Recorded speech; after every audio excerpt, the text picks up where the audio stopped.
Good morning everyone. सत्यता की सभ्यता के डे 2 में आपका स्वागत है। तो आज हम जानेंगे उसके मोर डिटेल के बारे में। सत्यता और सभ्यता दोनों एक दूसरे के पूरक होते हैं। सत्यता का मतलब होता है ईमानदारी और सभ्यता का मतलब होता है रॉयल्टी, मतलब एक प्रोसीजर। जब हम किसी कार्य को किसी विधि पूर्वक करते हैं, करेक्ट प्रोसीजर से करते हैं, तो वो कार्य अवश्य ही अच्छे से पूरा होता है। जैसे जब हम चाय बनाते हैं, तो चाय बनाते समय हम पानी बॉईल करते हैं सबसे पहले, फिर शक्कर डालते हैं। मतलब सीक्वेंस आपके डिफरेंट हो सकते हैं, दूध डालते हैं, पत्ती डालते हैं, है ना। लेकिन कोई ये नहीं करेगा कि उसमें अजवाइन डाल दिया या उसमें मिर्ची पाउडर डाल दिया, है ना। तो इसी तरीके से आज हमारी रोज़मर्रा की ज़िंदगी में हमको अपने शब्दों पर ध्यान देना बहुत ज़रूरी है। अगर आप सत्य को चीख के, चिल्ला के, आंखें दिखाकर, बार बार जोर जोर से बोलकर सिद्ध करोगे, तो वो सिद्ध तो हो जाएगा मगर वो सभ्य नहीं होगा। इसलिए आज के इस परिवेश को देखते हुए हमें सत्यता के इस कल्चर को अपनाना पड़ेगा, एक्सेप्ट करना पड़ेगा। बहुत से लोग कहते हैं ना, मुझसे असत्य देखा नहीं जाता, मुझसे असत्य सुना नहीं जाता। रोज़मर्रा की लाइफ में, अपने घर में, अपने समाज में हम बातों को गांठ बना के अपने दिल में रख लेते हैं, सालों साल होल्ड करके रख लेते हैं। लेकिन उसका नतीजा क्या होता है? हम बार बार उन्हीं बातों का स्मरण करते हैं, बार बार याद करते हैं। उससे हम दुखी होते हैं, हमारी एनर्जी डिप्लीट होती है।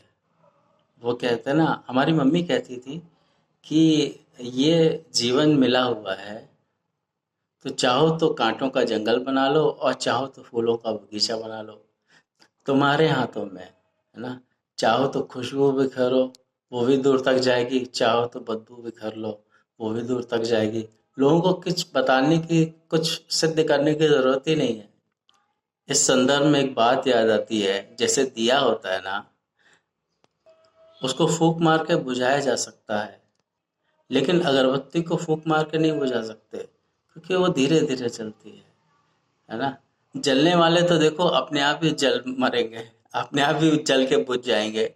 लेकिन जो अगरबत्ती की तरह सुगंधित सुगंध फैलाता है ना, वो धीरे धीरे धीरे धीरे अच्छा कार्य करता रहेगा। तो वो, उसकी महक दूर तक जाएगी। किसी ने सच कहा है, बात निकलेगी तो दूर तलक जाएगी। हंसते हुए चेहरे हंसते हुए चेहरे इत्र की दुकान की तरह होते हैं। हंसते हुए चेहरे इत्र की दुकान की तरह होते हैं। चाहे आप कुछ भी ना खरीदो, फिर भी हाथों में महक आ ही जाती है। तो अपना व्यक्तित्व ऐसा बनाइए कि वो धीमे धीमे धीमे धीमे आपकी जो इनोसेंस की सुगंध है ना, वो दूर तक जाए। लोग क्या करते हैं कि बातों को दिल में रख लेते हैं, धीरे धीरे धीरे धीरे सहते सहते सहते सहते क्या होता है कि फिर वो एक दिन कुकर की तरह फट पड़ता है। फिर उस समय ना ये नहीं दिखता है इंसान कि मैं क्या बोल रहा हूँ, है ना। शब्दों में कठोरता रहती है, आंखों में तेज रहता है।